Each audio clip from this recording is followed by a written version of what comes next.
सांस्कृतिक कार्यक्रम। मी पहिल्या प्रथम सुरळूक मतदारसंघाचे खासदार आदरणीय कोले साहेबांना धन्यवाद देईन की आपण जो महाराष्ट्राच्या बाबतीमध्ये आता हा शिबिर आणि त्यांचा विमा सर्व प्रकारचा त्यांना सुरक्षा कशी मिळेल या दृष्टिकोनातून आपण निर्णय घेतलेला आहे।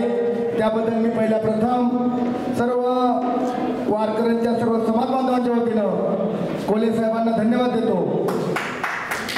स्टेजवर असलेले सर्व मान्यवर, सर्व पत्रकार मित्र, सर्व वारकरी, सर्व टाळकरी, सर्व मालकरी आणि सर्व कीर्तनकार, खरं तर आपण या ठिकाणी आज आदरणीय आपल्या खेड लोक मतदारसंघाचे खासदार आपण त्यांना नेहमी संसदेमध्ये बघतोय की ज्या टायमाला संसदेमध्ये अधिवेशनाचा प्रश्न मांडले जातात त्या टायमाला खरं तर खासदार साहेबांचा आपण टीव्हीवर बघतो।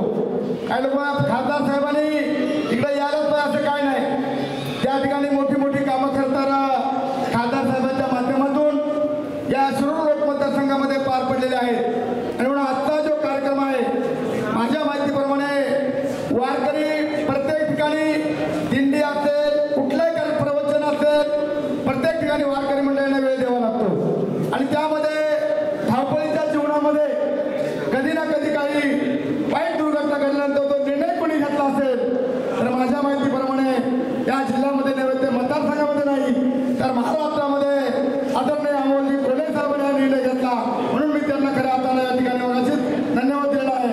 आणि म्हणून कोले साहेब एक संशोधक पट्टू आहे आणि त्यांचं काम अत्यंत कागदावर आहे, म्हणून ते जरी आपल्याला ग्राउंड लेवलला आपण काही लोक म्हणतात ग्राउंड लेवलला दिसतं, परंतु कोले साहेबांचं काम हे केंद्र लेवलला एक चांगल्या प्रकारचं काम त्यांनी खऱ्या अर्थाने 5 वर्षामध्ये केलेलं आहे।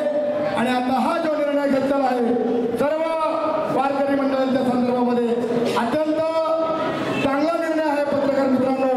आणि म्हणून त्या ठिकाणी वारकऱ्यांची कोणी दाद घेत आणून एक चांगल्या प्रकारचा निर्णय घेतल्याबद्दल मी खरं तर सर्व कार्यकर्ते या ठिकाणी आहेत। आणि म्हणून कोले साहेबांना त्यांच्या पुढील पुढील आयुष्यात राजकीय त्यांचं खरं तर आणि भरारी घ्यावी आणि या जुन्नर तालुक्याचं खरं शिवाजी महाराजांचे ते खरं तर हे आहेत राखणदार आहेत असं म्हटलं तरी काय अवघड नाही। आणि म्हणून आपण कोले साहेबांच्या माध्यमातून आज या ठिकाणी एवढा मोठा कार्यक्रम होतोय आणि वारकरी मंडळीमध्ये काय नाही, वारकऱ्यांमध्ये जी ताकद आहे ती कुणामध्ये नाही।